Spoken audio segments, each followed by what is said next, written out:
మేడ్చల్ జిల్లా గట్కేసర్ ఎదిలాబాద్ గ్రామంలో పంచాయతీ కార్యదర్శి ఆగడాలు రోజురోజుకు శృతిమించిపోతున్నాయి.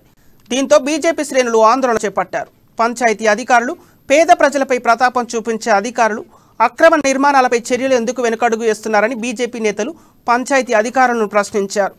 ఇంటి పన్ను వసూళ్ల కోసం ప్రజలను ఇబ్బందులకు గురిచేస్తున్న సదరు పంచాయతీ కార్యదర్శిపై సంబంధిత శాఖల ఉన్నతాధికారులు చర్యలు తీసుకోవాలని డిమాండ్ చేశారు.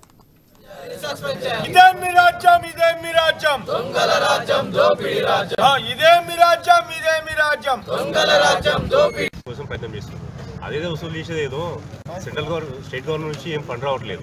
పోయి సెక్రటరీ ముందు వెళ్ళి వీళ్ళందరూ వెళ్ళి అక్కడ చావడకు కొడితే అప్పుడన్నా రాష్ట్ర ప్రభుత్వం నుంచి ఫండ్స్ వచ్చి గ్రామం అభివృద్ధి జరుగుతుంది.